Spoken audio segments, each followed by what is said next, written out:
Very good morning students. हम लोग phase equilibrium पढ़ रहे हैं। पिछले टर्न पर हमने एक घटक तंत्र में जल तंत्र के बारे में पढ़ा था।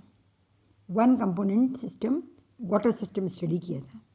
अब एक और एग्जाम्पल है एक घटक तंत्र का कार्बन डाइऑक्साइड तंत्र या कार्बन डाइऑक्साइड सिस्टम। तो आज हम पढ़ेंगे कार्बन डाइऑक्साइड सिस्टम या कार्बन डाइऑक्साइड तंत्र। तो ये भी एक घटक तंत्र का उदाहरण है, वन कंपोनेंट सिस्टम। इसमें कंपोनेंट या घटक कितना है? एक। कौन सा? केवल और केवल कार्बन डाइऑक्साइड। ये भी तीन प्रावस्थाओं में पाई जाती है, solid carbon dioxide, liquid carbon dioxide और कार्बन डाइऑक्साइड गैस या वेपर। तो इसके लिए भी हमें प्रावस्था आरेख बनाना पड़ेगा, उसी तरीके से जिस तरीके से हमने जल तंत्र के लिए या वाटर सिस्टम के लिए बनाया था। So we have to prepare a phase diagram. This is the phase diagram of carbon dioxide system. किस किस के बीच में? प्रेशर और temperature, pressure and temperature. Sorry, इस फिगर में नीचे एक्स एक्सिस पर प्रेशर लिखा है, that is not a pressure, that is temperature. हम उसी तरीके से लेंगे जैसे वाटर सिस्टम में हमने लिया था। टेम्परेचर लेस डिपेंडेंट है, इसलिए टेम्परेचर को एक्स एक्सिस पर और प्रेशर को वाई एक्सिस पर। नॉट टू स्केल, स्केल रहित। हर प्रावस्था आरेख कैसा बनेगा मैंने आपको पिछले टर्म पे बताया था, नॉन स्केलर या स्केल रहित। तो ये भी नॉट टू स्केल है। अब इस फेज डायग्राम में आपको तीन क्लियर कट एरिया दिखाई दे रहे हैं। एक AOC के लेफ्ट हैंड साइड का पार्ट, जिसके अंदर केवल और केवल सॉलिड कार्बन डाइऑक्साइड है, ठोस कार्बन डाइऑक्साइड है। दूसरा है COB के बीच का एरिया, जिसके अंदर आपको लिक्विड कार्बन डाइऑक्साइड मिलेगी। और AOB के राइट हैंड का एरिया, जिसमें आपको मिलेंगी वाष्प अवस्था या वेपर फेज। ये तीन एरिया आपको, ये तीन क्षेत्र आपको दिखाई दे रहे हैं। अब ये जो वक्र है OA, इसके एक तरफ ठोस कार्बन डाइऑक्साइड है और दूसरी तरफ गैस, यानी ठोस गैस में परिवर्तित हो रही है बिना द्रव के। तो ये क्या आप जानते हैं? ऊर्ध्वपातन या सब्लिमेशन। इसे हम कहते हैं ऊर्ध्वपातन या सब्लिमेशन। तो OA कर्व जो है वो कहलाएगा सब्लिमेशन कर्व। एक एटमॉस्फेयर टेम्परेचर पर solid carbon dioxide -78 degree centigrade temperature पर गैस में कन्वर्ट होती है। तो OA जो है वो ऊर्ध्वपातन वक्र या सब्लिमेशन कर्व है। OB, अगर हम कर्व OB की बात करें तो OB कर्व में एक तरफ लिक्विड है और दूसरी तरफ वेपर, यानी liquid is converting into vapour. द्रव जो है वो वाष्प में परिवर्तित हो रहा है। तो ये कहलाएगा वेपर प्रेशर कर्व। जैसे जैसे प्रेशर बढ़ाते जाते हैं वैसे वैसे टेम्परेचर बढ़ता जाता है। एक्स एक्सिस पर हमने टेम्परेचर लिया है, प्रेशर नहीं है। प्रेशर लिया हमने वाई एक्सिस पर। तो अब अगर हम OC कर्व की बात करें तो एक तरफ सॉलिड और एक तरफ लिक्विड, यानी solid is converting into liquid, ठोस द्रव में बदलना है। तो ये गलन, ये कर्व कहलाएगा गलन वक्र या फ्यूजन कर्व। हिंदी में कहेंगे OC को गलन वक्र, हिंदी में ये कहलाएगा फ्यूजन कर्व।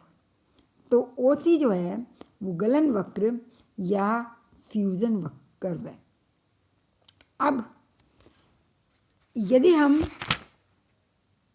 AO कर्व की बात करें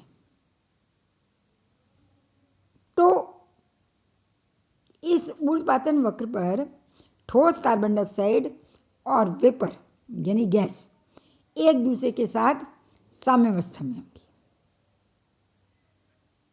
एक दूसरे के साथ साम्यावस्था में होंगी।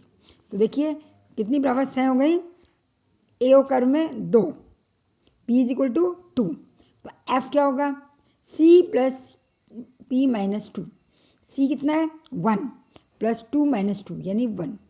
तो यहाँ स्वतंत्रता की कोटि या डिग्री ऑफ फ्रीडम कितनी आ गई 1। AO कर्व के along degree of freedom is 1, यानी या तो आप प्रेशर को बता सकते हैं या टेम्परेचर को। यदि हम प्रेशर 1 एटमॉस्फेयर कहते हैं तो -78 डिग्री सेंटीग्रेड पर ही सॉलिड कार्बन डाइऑक्साइड और गैस कार्बन डाइऑक्साइड एक दूसरे के साथ साम्यावस्था में होंगी या इक्विलिब्रियम में होंगी। 1 एटमॉस्फेयर पर कोई दूसरा टेम्परेचर नहीं हो सकता जब हमें ये दो प्रावस्थाएं मिलें। कौन सी दो प्रावस्थाएं, ठोस कार्बन डाइऑक्साइड और कार्बन डाइऑक्साइड गैस। तो हमने क्या देखा कि OA वक्र के अनुदिश दो प्रावस्थाएं साम्यावस्था में, C is equal to 1, P is equal to 2, तो F is equal to C minus P plus 2 is equal to 1, यानी हमको या तो ताप बताना पड़ेगा या दाब बताना पड़ेगा। We have to specify either the temperature और प्रेशर। इसी तरीके से अगर हम OB कर्व की बात करें तो OB पर भी दो प्रावस्थाएं, OB वक्र पे कौन कौन सी, लिक्विड कार्बन डाइऑक्साइड और वेपर या gas carbon dioxide, gas carbon dioxide. तो यहाँ भी P इज इक्वल टू 2, तो फिर F is equal to C minus P plus 2 से क्या आ जाएगा, F इज इक्वल टू 2 से 2 कैंसिल हो जाएगा, F इज इक्वल टू 1, यानी या तो हम प्रेशर बता सकेंगे या टेम्परेचर। तो स्वतंत्रता की कोटि कितनी हो गई 1, डिग्री ऑफ फ्रीडम इज 1। इसी तरीके से अगर हम OC कर्व की बात करें तो OC कर्व पर भी दो प्रावस्थाएं, ठोस और लिक्विड, द्रव, सॉलिड एंड लिक्विड। यहाँ भी प्रावस्थाएं जहाँ भी दो हैं वहाँ स्वतंत्रता की कोटि कितनी आएगी, प्रावस्था नियम से 1। तो यहाँ भी या तो हमें टेम्परेचर बताना पड़ेगा या प्रेशर, दोनों में से अगर हम एक को स्पेसिफाई करेंगे तो दूसरा अपने आप ही निर्धारित हो जाएगा। अब आप क्या देख रहे हैं कि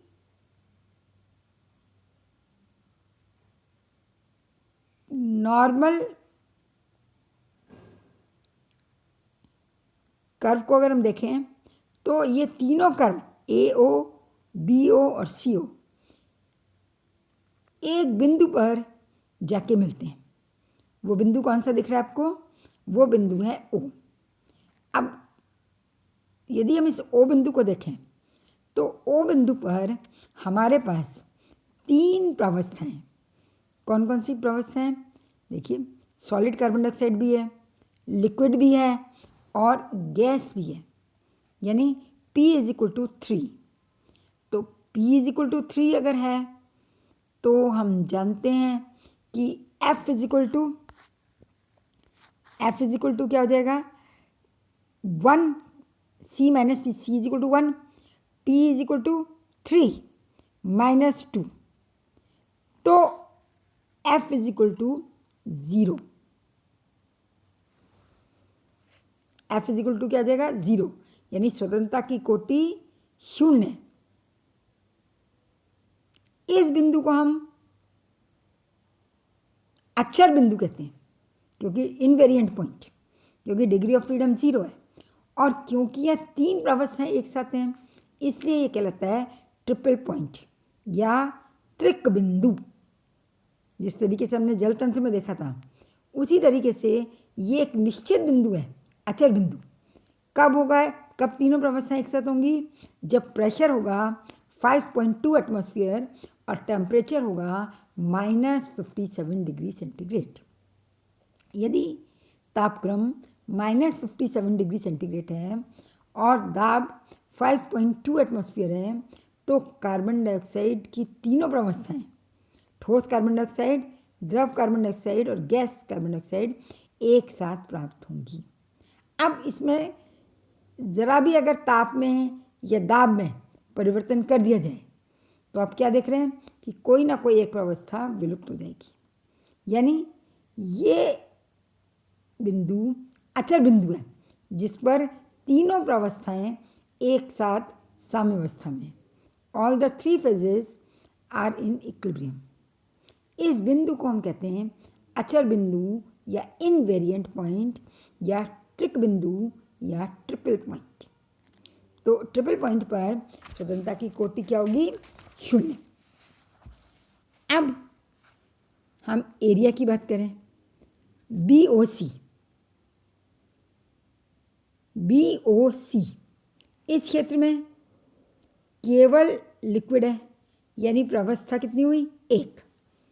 तो F = 1 + 1 - 2, सॉरी F = क्या जाएगा? 1 - 1 + 2, यानी F = 2। यदि हम कहें लिक्विड कार्बन डाइऑक्साइड है तो उसका हमें टेम्परेचर और प्रेशर दोनों बताना पड़ेगा। यहाँ स्वतंत्रता की कोटि या डिग्री ऑफ फ्रीडम कितनी है? 2 है। We have to specify temperature as well as pressure. इसी तरीके से यदि हम एरिया AOC की बात करें तो इसमें भी हमें टेम्परेचर और प्रेशर दोनों बताना पड़ेगा, क्योंकि हमारे पास यहाँ केवल एक ही प्रावस्था है, ठोस बर्फ। और इसी तरीके से AOB के राइट हैंड साइड का क्षेत्र, AOB, यहाँ भी F = क्या हो जाएगा? 1 प्लस प्रावस्थाएं 1 + 2, यानी F = 2। तो ये क्या कहलाएंगे क्षेत्र? ये कहलाएंगे द्विचर या बाई वेरिएंट। क्यों? क्योंकि यहाँ स्वतंत्रता की कोटि है 2, तो इसलिए ये क्षेत्र जो हैं बाई वेरिएंट हैं। इस क्षेत्र में अगर कोई बिंदु है, यानी हमारे पास केवल एक ही प्रावस्था है, तो हमें उसका ताप और दाब दोनों बताना पड़ेगा। इस तरीके से हमने देखा कि ये जो तीनों क्षेत्र हैं वो कैसे हैं? वो द्विचर हैं या बाई वेरिएंट हैं। डिग्री ऑफ फ्रीडम 2 है। जो वक्र हैं OA, OB और OC, ये मोनो वेरिएंट हैं या एक चर है। स्वतंत्रता की कोटि 1 है। और त्रिक बिंदु अचर या इनवेरिएंट है। अब ये जो हमने देखा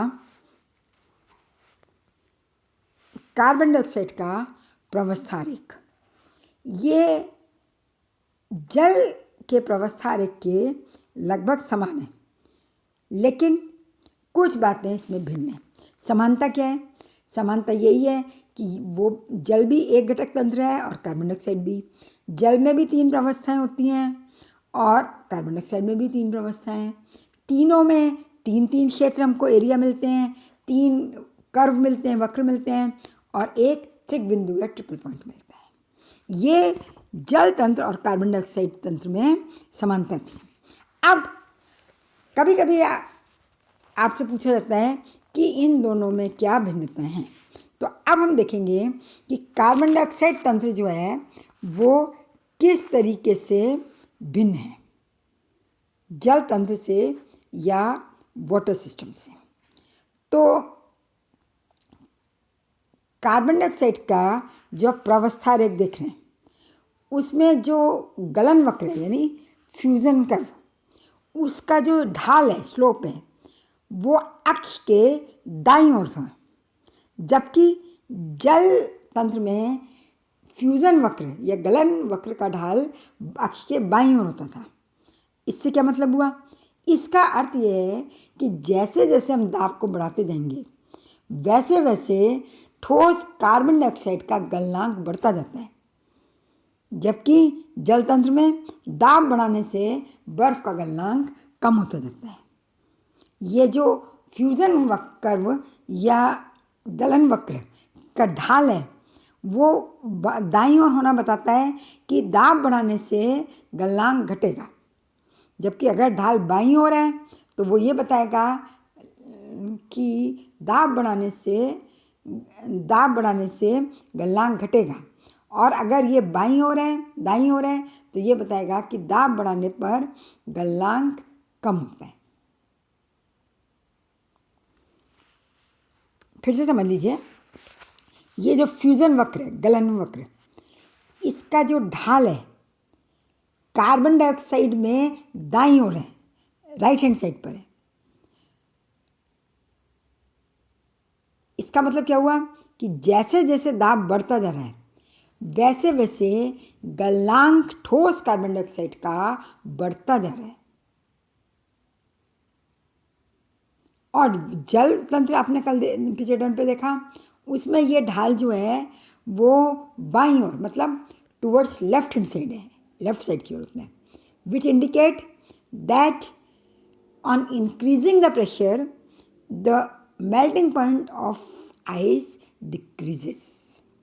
आप जानते हैं बर्फ़ को दाब बढ़ाकर पिघलाया जा सकता है, यानी दाब बढ़ाने पर बर्फ़ का गलनांक कम हो जाता है। तो ये दोनों के बीच में अंतर था। दूसरा अंतर ये है कि ठोस कार्बन डाइऑक्साइड द्रव अवस्था के साथ उच्च दाब पर पाई जाती है। कितने उच्च दाब पर? 5.2 एटमॉस्फेयर।